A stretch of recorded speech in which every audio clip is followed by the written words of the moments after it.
अब बात करते हैं कि आप एंडोस्कोपी की रिपोर्ट को कैसे पढ़ सकोगे। तो यहाँ पे एक रिपोर्ट है, यहाँ पे पहला लिखा है कंप्लेन, इसमें इसके सामने लिखा है क्रोनिक डायरिया। तो यहाँ पे इंडिकेशन भी लिखा मिल सकता है आपको। तो ये क्या दर्शाता है, तो ये दर्शाता है कि जो पेशेंट है उसको कौन सी कंप्लेन थी और उस वजह से उसने ये एंडोस्कोपी करवाना चाहा।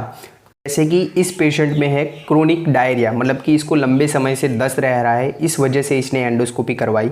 यहाँ पे इस रिपोर्ट में देख सकते हो, इसके यहाँ पे लिखा है इंडिकेशन और उसके सामने लिखा है foreign body button battery injection. मतलब कि ये जो पेशेंट है इसमें इसने जो बटन बैटरी आता है लिथियम का वो निगल लिया है। तो उस कंडीशन में यहाँ पे उसको देखने के लिए इसने एंडोस्कोपी करवाई है। देन यहाँ पे इस रिपोर्ट में आप देख सकते हो इंडिकेशन के सामने लिखा है एब्डोमिनल पेन, मतलब कि उसको पेट दर्द हो रहा था, इस वजह से उसने एंडोस्कोपी करवाई है। देन आगे यहाँ पे इस रिपोर्ट में देख सकते हो आप, यहाँ पे लिखा है इंडिकेशन के सामने जीआई ब्लीड, मतलब कि उसको खून निकल रहा था, उस वजह से उसने ये एंडोस्कोपी रिपोर्ट करवाई है। देन आगे यहाँ पे रिपोर्ट में लिखा है प्रिपरेशन के सामने एनपीएम, मतलब कि नथिंग पर माउथ, यहाँ पे एनबीएम नील बाय माउथ भी लिखा हुआ मिल सकता है, मतलब कि कुछ भी खाना नहीं खाना है आपको यहाँ पे प्रिपरेशन में, जो हमने आगे बोला। देन यहाँ पे मेडिकेशन के सामने लिखा है जाइलोकेन विस्कस, मतलब कि यहाँ पे जाइलोकेन दिया है हमने, तो हमने बोला आगे गले को शून्य करने के लिए दवाई दी जाती है, तो वो यहाँ पे जाइलोकेन है। देन अगेन इस रिपोर्ट में आप देख सकते हो, इस रिपोर्ट में लिखा है सेडेशन और नील लिखा है उसके सामने, मतलब कि इस पेशेंट को कोई भी दवाई नहीं दी गई है। देन यहाँ पे इस रिपोर्ट में आप देख सकते हो, इसमें मेडिकेशन के सामने लिखा है इंजेक्शन मिडजोलम, तो इसमें मिडजोलम दिया गया है। इसमें इस पेशेंट में पेशेंट को काल्म करने के लिए, एंजाइटी दूर करने के लिए यहाँ पे मिडजोलम दिया गया है। यहाँ पे रिपोर्ट में आपको इंस्ट्रूमेंट का नाम भी लिखा हुआ मिलता है, तो वो अलग अलग रह सकता है। अब बात करते हैं कि रिपोर्ट में क्या देखना होता है। तो यहाँ पे आप देख सकते हो इस रिपोर्ट में, तो इसमें यहाँ पे लिखा है फेरिंग्स, तो फेरिंग्स है नॉर्मल, मतलब कि जो हमारा गला है उसमें कुछ प्रॉब्लम नहीं है। देन वोकल कॉर्ड, मतलब कि जो हमारी आवाज़ निकलती है जहाँ से, मतलब आवाज़ जहाँ से प्रोड्यूस होता है वो हिस्सा, लैरिंग्स, मतलब वोकल कॉर्ड नॉर्मल है। देन आगे यहाँ पे इसोफेगस के सामने लिखा है लार्ज हाइटस हर्निया। तो हाइटस हर्निया क्या होता है, तो सिंपल लैंग्वेज में समझ लो कि जो हमारा पेट होता है वो ऊपर की ओर ऐसे धंस जाना, जो डायाफ्राम होता है, रेस्पिरेशन मसल्स होता है, जो ऐसी मांसपेशी होती है डोम जैसी, ओके डोम शेप ऐसी मांसपेशी होती है, उससे फिर ऐसे जो हमारा जो पेट है वो ऐसे ऊपर की ओर धंस जाता है, तो उसको बोलते हैं हाइटस हर्निया। हिल ग्रेड है वो एक क्लासिफिकेशन है 1 2 3 4 ऐसे, मतलब कि कितना ज़्यादा ऊपर चला गया है जो पेट का हिस्सा है वो। देन आगे यहाँ पे लिखा है जी जंक्शन नॉर्मल, मतलब कि गैस्ट्रोइसोफेजियल जंक्शन, हमारा पेट है और जो फूड पाइप है उसके वो दोनों जहाँ पे मिलते हैं तो उसको बोलते हैं जी जंक्शन, तो यहाँ पे वो नॉर्मल है। स्टमक के यहाँ पे हिस्से बताए हैं, फंडस है जो कि ये वाला हिस्सा होता है, इसको बोलते हैं फंडस। देन बॉडी वो भी नॉर्मल है। देन एंट्रम जो है वो भी नॉर्मल है। देन यहाँ पे पाइलोरस भी लिखा हुआ मिल सकता है आपको, वो भी एक चौथा हिस्सा है यहाँ पे पेट का। देन डिओडिनम है, हमारी छोटी आंत का पहला हिस्सा है, इसमें D1 है, D1 मतलब कि डिओडिनम का पहला हिस्सा। उसके अलावा यहाँ पे लिखा है कैप, मतलब कि डिओडिनल कैप, जो कि जो पहला हिस्सा है उससे भी आगे थोड़ा हिस्सा होता है, तो उसको बोलते हैं डिओडिनल कैप। देन D2 मतलब कि डिओडिनम का दूसरा हिस्सा। यूँ तो जो डिओडिनम है वो 4 हिस्सों में बनता है, 4 हिस्से होते हैं उसके। लास्ट में इस रिपोर्ट में लिखा है लार्ज हाइटस हर्निया, मतलब कि जो इम्प्रेशन होता है, पूरी रिपोर्ट का समरी होता है, उसको बोल दे। देन आगे इस रिपोर्ट में देख सकते हो यहाँ पे लिखा है कंप्लेन के सामने केसीओ पिट्ज़-जेगर सिंड्रोम। केसीओ का क्या मतलब होता है, केसीओ का मतलब होता है नॉन केस ऑफ पिट्ज़-जेगर सिंड्रोम, मतलब कि ये जो पेशेंट है वो उसको पहले से ही पिट्ज़-जेगर सिंड्रोम है। पिट्ज़-जेगर सिंड्रोम क्या होता है, उसमें पॉलिप बन जाता है, हमारी आंत है हमारे पेट में, पॉलिप मतलब कि ऐसे मांसपिंड ऐसे उभार निकलता है। तो यहाँ पे पिट्ज़-जेगर सिंड्रोम में छोटी आंत में और पेट के अंदर ऐसे उभार सा बन जाता है, पॉलिप बन जाते हैं, ओके। तो यहाँ पे देन आगे यहाँ पे लिखा है फेरिंग्स में नॉर्मल है, वोकल कॉर्ड नॉर्मल है, इसोफेगस, देन जी जंक्शन वो सब नॉर्मल है। देन स्टमक के फंडस हिस्से में उसके सामने लिखा है मल्टीपल पॉलिपोसिस, मतलब कि यहाँ पे जो फंडस वाला हिस्सा है, ये वाला हिस्सा है, यहाँ पे ज़्यादा पॉलिप है, ऐसे ज़्यादा ग्रोथ हुई है। देन यहाँ पे बॉडी है नॉर्मल है, एंट्रम भी नॉर्मल है। देन डिओडिनम, तो डिओडिनम में D1 जो पहला हिस्सा है वो नॉर्मल है। देन जो उससे आगे का हिस्सा है उसमें मल्टीपल पॉलिप है। देन D2 मतलब कि डिओडिनम का दूसरा हिस्सा है, वहाँ पे भी मल्टीपल पॉलिप है।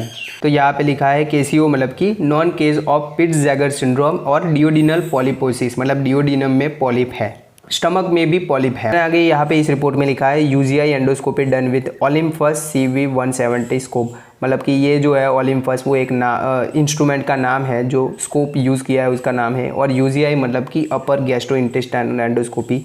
तो यहाँ पे इसोफेगस के सामने लिखा है नॉर्मल, मतलब कि कुछ प्रॉब्लम नहीं है इसोफेगस में।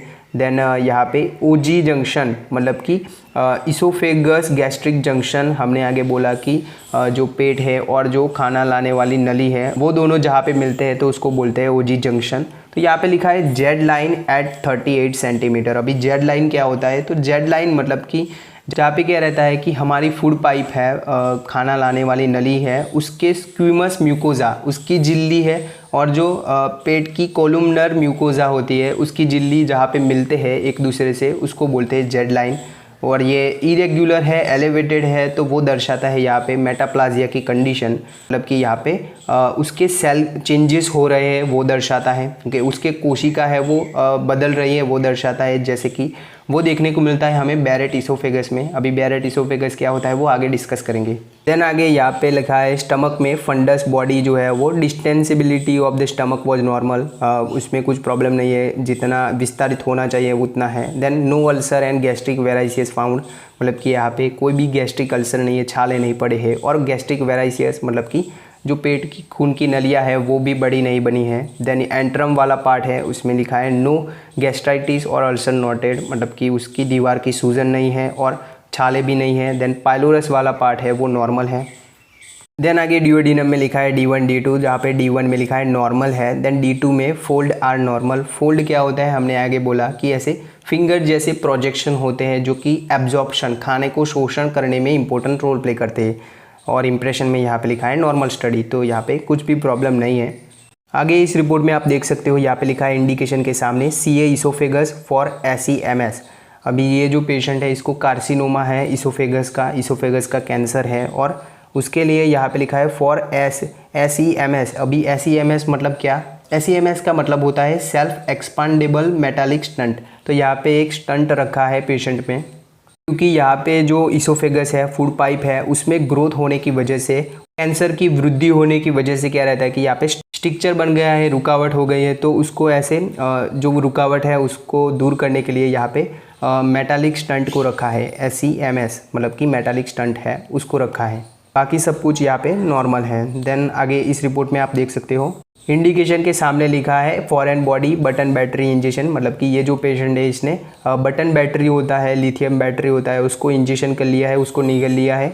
और वो जो लिथियम बैटरी है वो यहाँ पे तो हमारी फूड पाइप है वहाँ पे है, ओके, खाना ले जाने वाली नली है उसमें है। यहाँ पे फेरिंग्स के सामने लिखा है नॉर्मल, मतलब कि गले में कोई प्रॉब्लम नहीं है। इसोफेगस के अंदर वो अटक गया है। इसोफेगस के सामने लिखा है यहाँ पे evidence of the impacted foreign body with surrounding mucosal ulceration and also necrosis seen. जो लिथियम बैटरी है वो यहाँ पे देखने को मिला है, और उसकी वजह से अल्सरेशन, जो उसकी दीवार है, इसोफेगस की दीवार है, उसमें छाले पड़ गए हैं और वो सड़ने लगी है। उसके अलावा देखें तो यहाँ पे वो कहाँ पे एट अप्रोक्स 20 सेंटीमीटर, 20 सेंटीमीटर पे देखने को मिला है। अभी नॉर्मली जो हमारा इसोफेगस है वो 25 सेंटीमीटर का होता है। जो लिथियम बैटरी होता है वो कोरोजिव इफेक्ट करता है, कोरोजिव इंजरी करता है, मतलब कि वो ऐसे जला देता है। जो इसोफेगस की लेयर है, इसोफेगस का जो दीवार है उसको जला देता है, तो उसको जल्द से जल्द रिमूव करना बहुत ही इंपॉर्टेंट रहता है। आगे इस रिपोर्ट में देख सकते हो यहाँ पे इंस्ट्रूमेंट का नाम है, देन प्रिपरेशन, मेडिकेशन, इंडिकेशन, और यहाँ पे लिखा है एंडोस्कोपिक फाइंडिंग में इसोफेगस में यहाँ पे प्रॉब्लम है। तो क्या प्रॉब्लम है, यहाँ पे इसोफेगस के सामने लिखा है an irregular ulceroproliferative mass lesion seen in lower oesophagus at 35 centimetre causing luminal obstruction and multiple biopsy taken for HPE।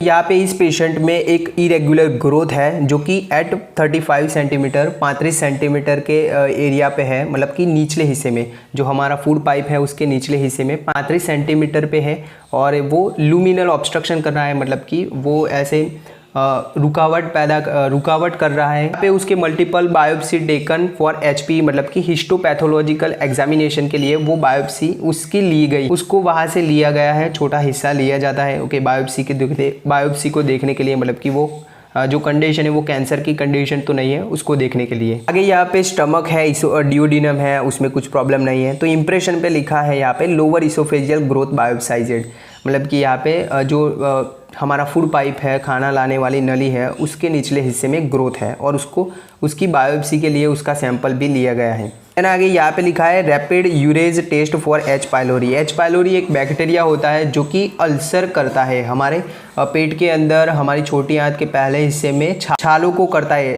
तो यहाँ पे रैपिड यूरेज टेस्ट है वो एच पाइलोरी के लिए होता है। एंड यहाँ पे लिखा है बायोप्सी के सामने यस, और कभी कभार क्या रहता है कि बायोप्सी नहीं ली जाती तो यहाँ पे नो भी लिखा हुआ मिलता है।